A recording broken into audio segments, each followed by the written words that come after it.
தமிழ்நாடு புதுச்சேரியில் மக்களவைத் தேர்தல் வாக்குப்பதிவு காலை 7 மணிக்கு தொடங்க உள்ளது. வாக்குப்பதிவையொட்டி விரிவான பாதுகாப்பு ஏற்பாடுகளை தேர்தல் ஆணையம் மேற்கொண்டுள்ளது.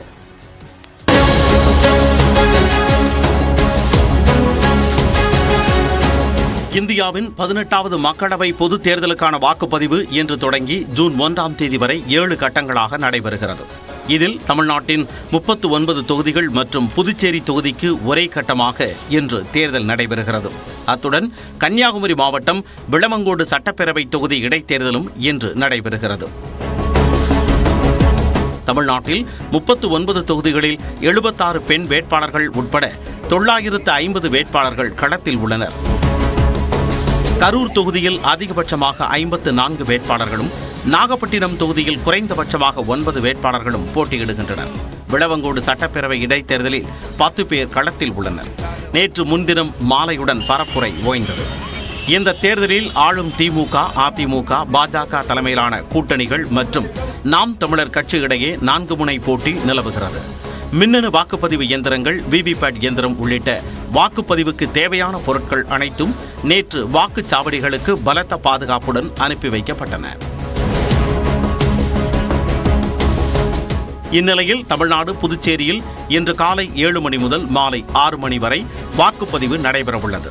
தமிழ்நாட்டில் 6,23,00,000 வாக்காளர்கள் வாக்களிக்க தகுதி பெற்றுள்ளனர். அதில் 10,92,000 பேர் முதல் முறை வாக்களிக்கும் வாக்காளர்கள் ஆவர்.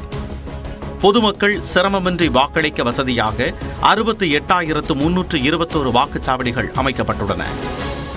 1,58,000 வாக்குப்பதிவு இயந்திரங்களும் 86,858 விவிபேட் இயந்திரங்களும் பயன்படுத்தப்படுகின்றன.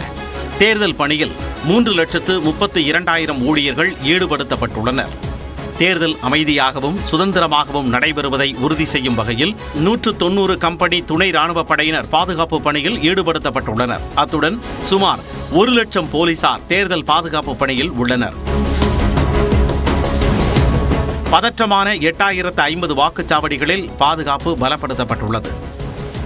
மொத்த வாக்குச்சாவடிகளில் 44,800 வாக்குச்சாவடிகள் வெப்காஸ்டிங் முறையில் நேரடியாக தேர்தல் ஆணையத்தின் மூலம் கண்காணிக்கப்பட உள்ளன.